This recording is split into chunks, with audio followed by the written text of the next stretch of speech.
अफाट फौजफाटा, अफाट धनसंपत्ती सैन्य घेऊन महाराष्ट्रावर चाल करून आला. त्यांनी नाशिकजवळ परिंदा म्हणून एक किल्ला आहे. तो मुठभर मावळ्यांकडनं घेण्यासाठी त्याला 5 वर्ष झुंजावं लागलं. 5 वर्ष. हां हां. कारण मराठी काय करायचे माहिती आहे की मुघल सैन्य खालून वरती चढायला सुरुवात केली, एक ठराविक अंतर आले की वरून दगड फेकायचे आणि त्या दगडांनी त्यांना चेचून बराच मारलं होतं. आणि ही 5 वर्ष झुंज दिली.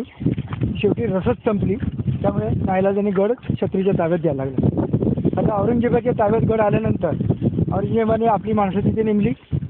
औरंगजेब दुसरा गड घ्यायला गेला.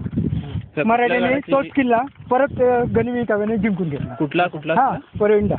हा म्हणजे एक किल्ला गड जिंकायला जात आहे तेव्हा हा पहिला किल्ला जिंकून घेतला. दुसरा किल्ला औरंगजेबाने ताब्यात घेतला. राजा कोण होता? कोणच नव्हता. कारभार सगळं मराठ्यांचा इतिहास आहे. हा बरोबर. तर तिसरा किल्ला गेला, दुसरा किल्ला मावळ्यांनी परत घेतला. हा खेळ 27 वर्ष चालला. अरे बापरे.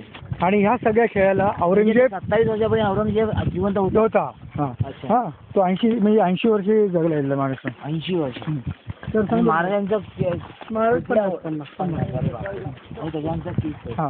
तर ह्या सगळ्या खेळाला औरंगजेब इतका वैतागला, सपशेल हार पत्करली त्यांनी आणि तो कंटाळून दिल्लीला परत जायला निघाला. दुर्दैव असं त्याचं की महाराष्ट्राच्या बाहेर तो जाऊ शकला नाही. नगरजवळ खुलताबाद म्हणून एक ठिकाण आहे, तिथे 1707 साली तो मरण पावला.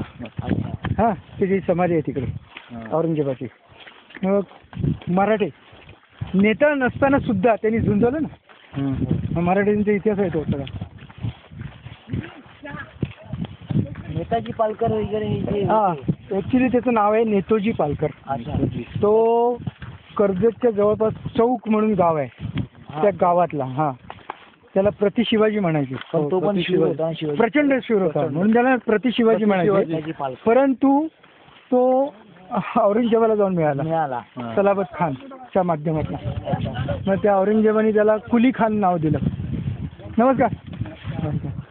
फाटक आहेत का पुढे? बर. काय वसंत ते वसंत जरा पाणी.